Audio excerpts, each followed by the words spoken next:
रेखा और अमिताभ बच्चन की प्रेम कहानी भारतीय फिल्म उद्योग की सबसे चर्चित, रहस्यमयी और सदाबहार प्रेम कथाओं में से एक है।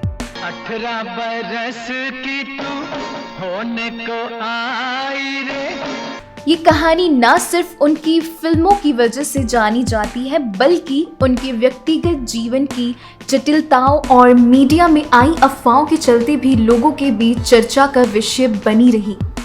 1970 और 1980 के दशक में ये प्रेम कहानी अपने चरम पर थी, लेकिन इसके बारे में कभी खुलकर कुछ भी सामने नहीं आया।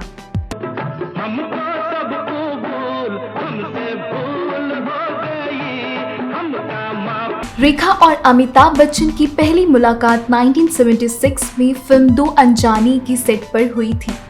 उस समय तक अमिताभ बच्चन एक सफल अभिनेता के रूप में अपनी पहचान बना चुके थे। ये पुलिस स्टेशन है, तुम्हारे बाप का घर नहीं। जबकि रेखा भी अपनी खूबसूरती और अभिनय के लिए जानी जाती थी। दो अनजाने के साथ इन दोनों की जोड़ी को पहली बार बड़े पर्दे पर देखा गया और इस फिल्म के बाद इन दोनों के रिश्ते को लेकर अफवाहें फैलने लगी। हालांकि इससे पहले अमिताभ बच्चन का नाम उनकी पत्नी जया बच्चन से जुड़ा हुआ था, जिससे उन्होंने 1973 में शादी की थी। जया बच्चन खुद भी उस समय की एक मशहूर अभिनेत्री थी और दोनों की जोड़ी को आदर्श जोड़ी के रूप में देखा जाता था।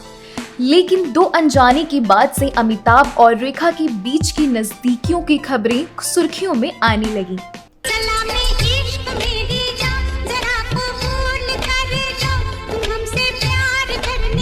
रेखा और अमिताभ बच्चन की जोड़ी पर्दे पर कई सुपरहिट फिल्मों में नजर आई। दोनों ने मुकद्दर का सिकंदर, खून पसीना, मिस्टर नटवरलाल और सबसे चर्चित फिल्म सिलसिला जैसी फिल्में की, जो बॉक्स ऑफिस पर सफल रहीं। इन फिल्मों में दोनों की ऑन स्क्रीन केमिस्ट्री को लोगों ने खूब पसंद किया और यहीं से यह अंदाजा लगाया जाने लगा कि दोनों के बीच कोई गहरा रिश्ता है। खास तौर पर सिलसिला 1981 फिल्म को लेकर सबसे ज्यादा चर्चाएं हुई, क्योंकि फिल्म की कहानी एक प्रेम त्रिकोण पर आधारित थी, जिसमें अमिताभ बच्चन, जया बच्चन और रेखा मुख्य भूमिकाओं में थे। फिल्म सिलसिला को वास्तविक जीवन में अमिताभ, जया और रेखा के रिश्ते की तरह देखा गया, जिसमें अमिताभ का एक विवाहित पुरुष होते हुए भी दूसरी महिला यानी कि रेखा से प्रेम संबंध दिखाया गया। इस फिल्म ने अफवाहों को और बल दिया कि अमिताभ और रेखा के बीच असल में कुछ चल रहा है। ये फिल्म मानो तीनों के जीवन की वास्तविक घटनाओं का प्रतिबिंब थी। इससे दर्शकों के बीच ये चर्चा और भी बढ़ गई कि शायद पर्दे के पीछे भी कुछ ऐसा ही हो रहा है। मीडिया ने इस कथित प्रेम कहानी को बढ़ावा देने के लिए बड़ी भूमिकाएं निभाई। हर छोटी बड़ी बात को लेकर खबरों और पत्रिकाओं में खबरें छपती रहीं।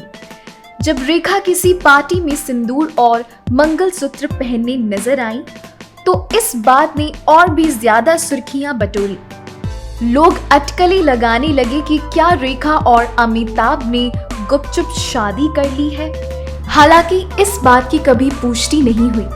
अमिताभ बच्चन ने कभी भी सार्वजनिक रूप से इस रिश्ते के बारे में कुछ नहीं कहा। वे हमेशा इस मुद्दे पर चुप्पी साधे रहे। दूसरी ओर रेखा ने कई बार ऐसे बयान दिए जो इस रिश्ते की ओर इशारा करते थे, लेकिन कभी भी सीधे तौर पर उन्होंने भी कुछ नहीं कहा। एक इंटरव्यू में रेखा ने कहा था कि अमिताभ ने कभी भी अपने प्यार का इजहार नहीं किया, लेकिन उनका अंदाज ही काफी था।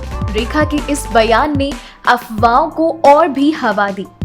जया बच्चन की भूमिका इस प्रेम कहानी में बहुत महत्वपूर्ण थी। उन्होंने हमेशा अपने रिश्ते को संभालने की कोशिश की और अपने परिवार को एकजुट रखा। कुछ रिपोर्टर्स के मुताबिक जया बच्चन ने एक बार रेखा को अपने घर बुलाकर कहा था, चाहे जो भी हो, मैं कभी अमित को नहीं छोड़ूंगी। यही बातचीत दोनों के रिश्तों को एक निर्णायक मोड़ पर ले आई और इसके बाद रेखा और अमिताभ ने साथ में काम करना बंद कर दिया।